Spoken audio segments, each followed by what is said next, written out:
모두 예배자리 가운데 나오신 모든 분들에게 우리 하나님의 놀라운 은혜와 평강이 함께 하시기를 주님의 이름으로 간절히 축원합니다. 우리 주님께서는 그리스도인들이 세상 가운데 살아가면서 붙잡기를 원하시는 한 가지가 있었습니다. 그 한 가지를 무엇이라고 이야기할 수 있냐면 온전함이라고 이야기할 수 있습니다. 온전함, 그 온전함이 어떤 뜻을 담고 있냐면 믿음과 삶이 하나가 되어 세상과 타협하지 않고 순수함을 지키며 거룩하게 사는 것을 의미하고 있습니다. 온전함이라고 하는 것은 내가 가지고 있는 그 믿음을 갖고 있는 것만으로 그치는 것이 아니라 그 믿음을 가지고 살아가는 삶이 온전히 나타나야 되고 그 삶 가운데 순수함을 지키며 거룩함의 옷을 입고 살아가는 것을 온전함이다라고 이야기할 수 있습니다. 우리 하나님은 믿음과 삶이 일치하는 삶을 원하셨고 그렇게 온전함을 지키며 살아가기를 우리 그리스도인들에게 원하셨다라는 겁니다. 우리가 어제 새벽에 봤던 버가모 교회는 믿음은 있었습니다. 그러나 세상 가운데 섰을 때에 믿음이 없는 사람처럼 세상의 것을 따랐던 것을 회개했죠. 그렇다면 오늘 말씀 가운데 나오는 두아디라 교회는 과연 어떠한 모습을 갖고 있던 교회일까요? 여러분들, 두아디라는 어떤 곳이었냐면 에베소, 서머나 버가모 그 지역처럼 우상 숭배와 황제 숭배가 넘쳐났던 곳은 아니었습니다. 그리고 종교적으로나 정치적으로 핍박했던 것이 다른 도시에 비해서 좀 약했던 곳이었어요. 우상 숭배, 황제 숭배가 엄청나게 일어났던 곳이 아니기 때문에 그에 따른 환난과 핍박이 그것보다 좀 약했던 곳이 바로 두아디라라는 곳이었습니다. 이곳은 어떤 곳이었냐면 서머나로 가는 길이었고요. 버가모를 경유하여 시리아로 가는 무역 항로가 잘 발달되었던 상업 도시였습니다. 그리고 특별히 양모와 염색 산업이 유명한 곳이 바로 두아디라라는 곳이었습니다. 이렇게 상업이 발전하면서 이 두아디라에는 어떤 것이 조직되어 있었냐면 무역조합이라는 것이 설립되어 있었어요. 그래서 사람들이 이 무역조합의 힘을 가지고 이 지역을 움직였고요. 무역조합의 힘을 가진 사람들이 성도들의 삶을 위협하고 있었습니다. 두아디라라는 곳은 무역조합에 가입되어 있지 않으면 돈을 벌 수 없는 구조를 가지고 있었습니다. 그런데 이 무역조합의 활동 중에 하나가 무엇이었냐면 자신들을 축복했던 그 신에 대한 숭배를 했다라는 것이었습니다. 그 숭배를 위해서 이들이 무엇을 했냐면 그 신께 우상을 숭배했고 그 신께 음식과 제사를 지냈고요. 그 제사 지냈던 음식을 가지고 서로 술을 먹고 나누었습니다.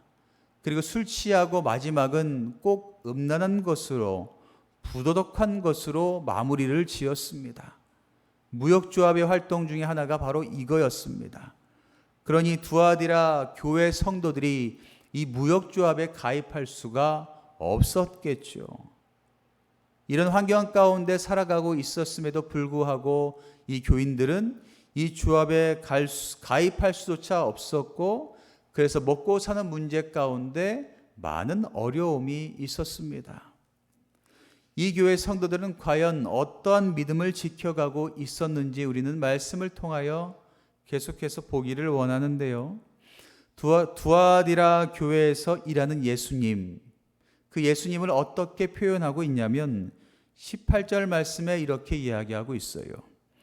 두아디라 교회의 사자에게 편지하라. 그 교회 가운데 일하신 예수님은 그 눈이 불꽃 같고 그 발이 빛난 주석과 같은 하나님의 아들이 이르시되라고 말하고 있습니다. 예수님의 형상이 어떻다고요?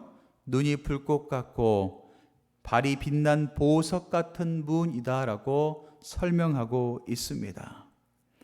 예수님께서는 불꽃 같은 눈으로 우리 교회와 우리가 살아가고 있는 세상을 오늘도 바라보고 계신 줄 믿습니다. 우리 주님께서는요, 그 눈으로 우리의 모든 것들을 보고 계시기 때문에 우리는 숨길 수 있는 것이 하나도 없다라는 것을 여러분들 기억하시기를 바랍니다.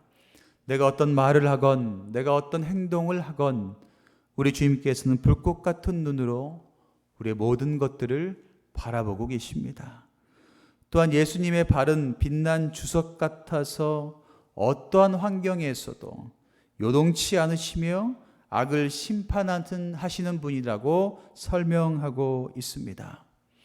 그렇게 불꽃 같은 눈으로 그렇게 주석 같은 발로 날마다 굳건하게 서 계시는 주님께서 두아디라 교회를 바라보시면서 어떠한 점을 칭찬하셨냐면 19절 말씀에 이야기하고 있어요. 우리 19절 말씀을 한 목소리로 함께 합독하겠습니다. 내가 내 사업과 사랑과 믿음과 섬김과 인내를 아노니 내 나중 행위가 처음 것보다 많도다라고 말씀하고 있어요. 두아디라 교회는 열심을 가졌던 공동체였고요. 열심을 가졌던 성도들이 모였던 교회였습니다. 그 교회 가운데 하나님께서 맡겨주신 사업을 열심히 감당했고 그 교회 가운데 사랑이 넘쳤고요. 그리고 교회 가운데 믿음도 지켰고 인내함을 가지면서 그 어떤 환난도 열심히 넘겼던 그 환난도 이겨냈던 교회가 바로 두아디라 교회였습니다. 칭찬할 것이 많다라고 이야기하며 주님께서 뭐라고 말씀하세요? 나중 행위가 처음 것보다 많다라고 말씀하고 있어요. 그것은 이 믿음이 계속해서 성장했다라는 뜻이죠. 처음에는 이만큼 칭찬할 것이 있었다면 훗날은 처음보다 더 많이 칭찬할 것이 있다라는 것은 이 교회 성도들이 믿음이 계속해서 성장하고 있었다라는 것을 보여주는 것입니다. 우리들도 주님께서 우리 교회와 우리 성도들을 보시고 이러한 칭찬을 하여 주실 줄 믿습니다. 처음보다 나중 행위가 더 칭찬할 것이 많다라는 그 칭찬의 소리, 그 소리를 우리가 들었으면 좋겠습니다. 그렇게 성장했던 교회 두아디라 교회에도 문제가 하나 있다라고 예수님께서 말씀하세요. 20절 말씀의 문제를 이야기하시는데요. 그러나 내게 책망할 것이 있다라고 말씀하시면서 한 단어를 설명하십니다. 그 단어가 바로 용납함이었습니다. 성장할 수 있는 교회에서 가장 문제로 발생할 수 있는 것이 뭐냐면 용납함이었습니다. 이 용납은 어떤 존재냐면 건강한 몸에 종양과도 같은 것이 바로 용납이었습니다. 다 거룩하게 지켜가는데, 거룩하게 성장해 가는데 이거는 되겠지, 이 정도는 괜찮겠지라는 그 용납, 이 용납 하나로 말미암아 죄악이 계속해서 번지게 된다라는 것이었습니다. 그렇게 잘못된 것을 하나 둘 용납함으로 말미암아 그리스도인들의 삶이 서서히 무너지게 된다라는 것입니다. 두아디라 교회에는 사랑도 있었고 믿음도 있었어요. 그리고 섬김도 있었고 인내함도 있었습니다. 그러나 가장 큰 약점이 무엇이었냐면 그 용납함으로 말미암아 거룩함이 조금씩 사라지는 것이 바로 약점이었습니다. 때론 우리들도 이러한 사람들, 그리고 나도 이러한 일들을 겪을 때 있죠. 겉으로 볼 때는 믿음이 너무나 훌륭한 사람인 것 같아요. 겉으로 보기에는 와, 저 사람의 믿음 너무나 좋아 보인다라는 생각이 들지만 그 내적인 삶이 점점 무너지면서 그 무너짐을 붙잡고 교회를 섬기는 사람들이 종종 있습니다. 외적으로는 보면 좋아 보이지만 내적으로는 계속해서 그 죄의 용납함을 통하여서 거룩함이 무너지며 섬기는 사람들을 우리는 볼 수가 있습니다. 우리 주님께서는 우리를 날마다 거룩하게 하시며 거룩의 옷을 입게 도와주시려고 애쓰는 반면에 사단은 어떻게 하는 줄 아세요? 우리가 거룩함을 입지 못하도록, 거룩한 자리에 서지 못하도록 막는 것이 바로 사단이었습니다. 그래서 사단은 우리의 삶 가운데 환난과 핍박과 이단과 그리고 발람과 이세벨을 동원해서 이 두아디라 교회 성도들과 우리의 삶 가운데 죄를 용납하게 만들었다라는 겁니다. 여기서 말하는 이세벨이 섬겼던 바알의 종교는 어떤 것을 용납하게 만들었냐면 성적인 부도덕을 권면했습니다. 이세벨의 목표가 무엇이었냐면 하나님만 섬기며 거룩한 옷을 입으려고 하는 삶에서 벗어나 바알도 섬겨도 돼. 이 정도는 괜찮아. 이것은 믿음을 해치는 데 있어서 아무렇지도 않아라고 그들을 계속해서 유혹했다라는 것입니다. 이세벨은 두아디라 교회에 들어와서 하나님과 세상을 둘 다 가질 수 있다라고 가르치고 있습니다. 그래서 그 가르침 가운데 교인들이 빠졌습니다. 몇몇 교인들은 빠져서 무역조합에 들어가게 되고, 이 지역 가운데 무역조합을 들어가야지만 먹고 살 수 있다 그랬잖아요. 또한 무역조합에 들어가게 되니 어떻게 하게 돼요? 신들에게 제사하고 우상을 섬기고 마지막은 음란의 죄를 지었던 것처럼 이 교인들도 그 무역조합에 들어가서 이세벨이 이야기한 것처럼 이 모든 것들은 주님과의 관계에서 아무런 영향이 없어라고 그 유혹에 넘어가 용납함을 범하게 되었다라는 겁니다. 그렇게 한 번, 두 번 성적인 타락과 탐욕은 그 두아디라 교회 성도들의 영혼을 해치게 만들었고요. 그들의 믿음이 점점 죽어가는 결과를 만들게 되었습니다.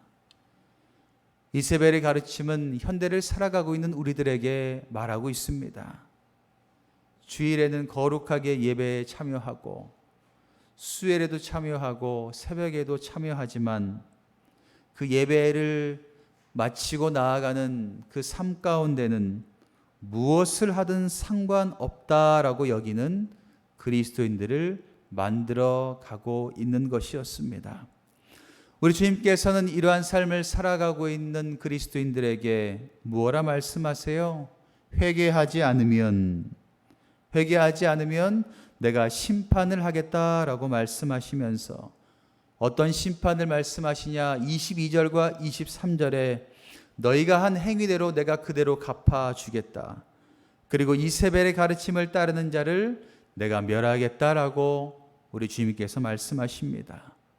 회개하지 않으면, 돌아서지 않으면 내가 그렇게 하겠다라고 말씀하세요. 그런데 두아디라 교회 가운데 모든 사람이 이세벨의 가르침에 넘어간 것은 아니었죠. 그 가운데서도 믿음을 지키며 살아가고 있는 성도들이 있었습니다.